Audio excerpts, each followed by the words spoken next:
یہ سب سے اہم سلائیڈ ہے آج کے پورے لیکچر کی۔ دنیا بھر میں لاکھوں کروڑوں اربوں چیزیں پائی جاتی ہیں، زکوٰۃ صرف 5 چیزوں پر فرض ہے۔ ہم نے ان کو مائنس کر دیا، فصلوں کو اور جانوروں کو مائنس کر دیا۔ باقی زکوٰۃ کتنی چیزوں پر فرض ہے؟ 5 چیزوں پر۔ کتنی آسانی ہے شریعت مطہرہ کی۔ پہلی چیز ہے سونا۔ سونا کسی بھی شیپ میں ہو، بسکٹ کی شیپ میں ہو، زیور کی شیپ میں ہو، عورت استعمال کرتی ہو، استعمال نہ کرتی ہو، بچوں کے جہیز کے لیے رکھا ہو، سیونگ کے لیے رکھا ہو، جس کی ملکیت میں ہوگا ہم اس کی ملکیت کو لے کے چلیں گے۔ زکوٰۃ ہم نے سنا بالغ پر فرض ہے، تو جو بالغ ہے اس کی ملکیت میں جو چیز ہے ہم اس کی ایک بیلنس شیٹ بنائیں گے۔ ہاں بھی اس کے پاس یہ چیز ہے، یہ چیز ہے، یہ چیز ہے، زکوٰۃ فرض ہے یا زکوٰۃ فرض نہیں ہے۔ تو یہ باتیں میں نے اس لیے بیان کی کہ بعض اوقات خواتین کی طرف سے سوالات آ رہے ہوتے ہیں، یہ تو ہمارے استعمال میں ہے۔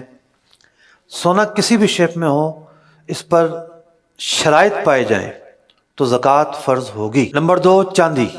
چاندی کا بھی یہی معاملہ ہے، کسی بھی شیپ میں ہو، استعمال میں ہو نہ ہو، شرائط پائے جائیں تو اس پر بھی زکوٰۃ فرض ہوگی۔ جو تیسری چیز ہے وہ ہے کرنسی۔ کرنسی پاکستانی ہو، ڈالر ہو، ریال ہو، کوئی بھی کرنسی ہو، اس پر زکوٰۃ فرض ہوگی۔ بٹ کوائن ہے، ڈیجیٹل کرنسی کے نام پر جو پروڈکٹ مارکیٹ میں آئی ہے، اس کو ہم کرنسی مانتے ہی نہیں ہیں۔ نام لوگوں نے کرنسی رکھا ہے، لیکن کرنسی کی تعریف یہ ہے گڈس کے مقابلے میں کاؤنٹر ویلیو کے طور پر جو چیز استعمال ہوتی ہے وہ کرنسی کہلاتی ہے۔ آپ خریداری کرتے ہیں اس چیز سے، یہ دے دیں، یہ دے دیں، یہ دے دیں، یہ دے دیں۔ ہم کرنسی نکال کر ضروریات زندگی کی چیزیں خریدتے ہیں، تو کرنسی ہمیشہ جو گڈس ہے اس کے کاؤنٹر ویلیو کے طور پر، اس کے معاوضے کے طور پر استعمال ہوتی ہے۔ بٹ کوائن زیادہ سے زیادہ ایک انسٹرومنٹ ہے، ٹریڈنگ انسٹرومنٹ ہے، زیادہ سے زیادہ بس۔ اور وہ بھی ہے کہ نہیں ہے، اس میں بھی علماء کو اختلاف ہے۔ ہمارا فتویٰ یہ ہے کہ ڈیجیٹل کرنسی کی خرید و فروخت جائز نہیں ہے، کیونکہ اس کے اندر غرر ہے، اس کے اندر دھوکہ ہے۔ مارکیٹ اتنی اپ ڈاؤن ہے، اتنی صورتیں ہیں عجیب و غریب، تو ہم نے اس کے جواز کا فتویٰ نہیں دیا۔ پاکستان میں ویسے بھی غیر قانونی ہے، ایف آئی اے پکڑ لیتی ہے، چھاپے پڑتے ہیں، اور ملک کے لیے انتہائی شدید نقصان دہ ہے۔ ایک بٹ کوائن کی قیمت آج کل تو پتہ نہیں کتنی چل رہی ہے، معلوم ہے کسی کو بھی؟ پہلے تو تھی 30 لاکھ روپے، 40 لاکھ روپے، اب ڈالر مہنگا ہوا تو سکتا اور بڑھ گئی ہو۔ بھئی ایک کمپیوٹر کا کوڈ بندہ خریدتا ہے 30-40 لاکھ روپے دے کر، 30-40 لاکھ روپے میں فیکٹری لگ جاتی ہے۔ فیکٹری لگتی ہے، مصنوعات تیار ہوتی ہیں، باہر جاتی ہیں، ایکسپورٹ ہوتا ہے، ملک میں ڈالر آتا ہے، لوکلی لیبر کو کام ملتا ہے۔ 30-40 لاکھ روپیہ ایک کمپیوٹر کے کوڈ میں آپ نے رکھ دیا، جس کا پاسورڈ بھول گئے تو گئے کام سے۔ اس کا ایسا کوئی فزیکل استعمال نہیں ہے، دنیا میں تھوڑا سا چینج آیا، پتہ نہیں کہاں سے کہاں جائے گی۔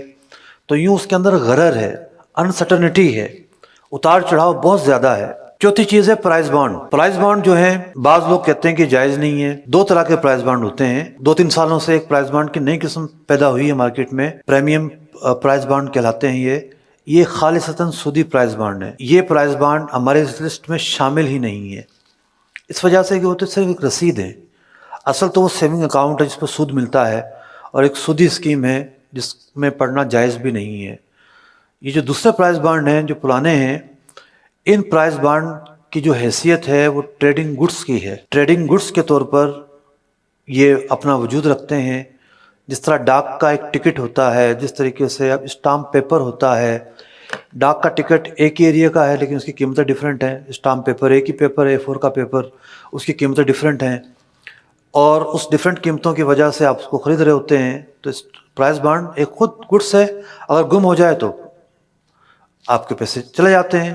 یہ اس بات کا ثبوت ہے کہ رسید نہیں ہے۔ رسید ہوتی تو آپ اصل سے جا کر ریکور کر لیتے۔ سودوں کے اندر استعمال بھی ہوتا ہے، یہاں کا ریشو مجھے نہیں پتا، کراچی میں تو بہت زیادہ ہے۔ کوئی پراپرٹی کس نے خریدی ہے، اتنا کیش دیں گے، اتنا پرائز بانڈ دیں گے، تو یوں ایز اے انسٹرومنٹ کے طور پر، ٹریڈنگ گڈس کے طور پر اس کی اپنی ایک حیثیت ہے، اور مال تجارت میں یہ شمار ہوتا ہے۔ 5ویں چیز ہے مال تجارت۔ وہ چیز جو آپ نے بیچنے کے لیے خریدی ہے، وہ چیز جو آپ نے بیچنے کے لیے، کسی نے گھر لیا رہنے کے لیے، یہ شرط پائی گئی کہ نہیں پائی گئی. کرائے پر چلانے کے لیے گھر لیا، یہ شرط نہیں پائی گئی. ٹرانسپورٹر ہے، اس کی گاڑیاں چلتی ہیں کرائے پر، ایک گاڑی کروڑوں روپے کی ہوتی ہے، تو وہ گاڑی اس نے بیچنے کے لیے نہیں خریدی، کرائے پر چلانے کے لیے خریدی ہے. تو مال تجارت سے مراد ہے کہ جس کو آپ خریدتے ہیں بیچنے کے لیے، تو وہ تیار پروڈکٹس ہوں. جیسے کسی کی کریانے کی دکان ہے تو مال تجارت ہے، جو بھی اس کی دکان میں رکھا ہوا ہے بیچنے کا سامان. کچھ سامان فرنیچر ہوگا، کچھ الماریاں ہوں گی، یہ بیچنے کے لیے نہیں ہے. آفس ہے کسی کا، اس میں بہت بڑا عالیشان فرنیچر ہے، کمپیوٹر ہیں، بہت ساری چیزیں ہیں، لیکن وہ بیچنے کے لیے نہیں ہے، ان پر زکوٰۃ فرض نہیں ہوگی. تو یوں بہت ساری چیزیں ایسی ہیں ہمارے چاروں طرف پھیلی ہوئی، جب ہم ان کو دیکھتے ہیں تو وہ بیچنے کے لیے نہیں ہوں گی. فیکٹری والے را مٹیریل خریدتے ہیں، را مٹیریل خریدنے کا مقصد ہوتا ہے پروڈکٹ بنا کر بیچیں گے، تو یہ را مٹیریل جو ہے پارٹ آف دی پروڈکٹ ہوتا ہے، تو اس لیے اس را مٹیریل پر بھی زکوٰۃ فرض ہوگی. البتہ جو مشینری، بھاری مشینری فیکٹریوں میں لگی ہوئی ہیں، کیا وہ بیچنے کے لیے ہیں؟